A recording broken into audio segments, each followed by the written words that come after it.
Chapter 3, Mishnah 2. The following Mishnah discusses when chametz dough attached to a utensil needs to be disposed of before Pesach. The dough that is found in the cracks of a kneading trough, which is left in place to seal the cracks, is treated as follows. If there is an alm's volume, kazayas, of dough in one place, the owner is obligated to dispose of it since it is not considered to be part of the trough. But if there is no olive's volume in one place, it is nullified due to its smallness, i.e., the dough is considered part of the kneading trough and not a food. Therefore, it need not be removed and disposed of before Pesach. This ruling affects another law as well.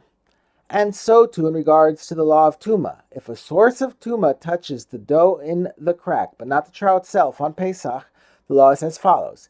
If that piece of dough is the size of an olive, since it is not considered part of the trough in regard to the laws of Pesach, it is also not considered part of the trough in regard to Tuma. Therefore, the dough itself becomes Tameh, but the trough does not. However, if the dough that was touched is less than the size of an olive, it is considered part of the trough. Therefore, it is as if the source of Tuma touched the trough itself, and the entire trough is Tameh. This is the law for the Tuma of the kneading trough on Pesach. During the rest of the year, the size of the dough is irrelevant. Rather, it depends on the intention of the owner. If he is particular about it, i.e., he does not want to leave the dough in the crack and is planning to remove it, the dough is not considered part of the trough, and it therefore serves as a barrier to the tuma. But if he wants it to remain there, the dough is considered part of the trough. Therefore, when the tuma touches the dough, he makes the entire trough become tameh. The last part of the Mishnah deals with the law of silent dough.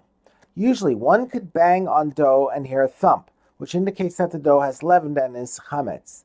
The dough the Mishnah now discusses has been left for some time but does not produce any sound. Therefore, we are not sure whether it is actually chametz and just an abnormal kind of dough, or whether the dough is not yet chametz. With silent dough, the law is as follows. If there exists a similar dough, that is, another dough kneaded at the same time, and we can see that it has become chametz, then the silent dough is also forbidden, since we assume that it too has become chametz.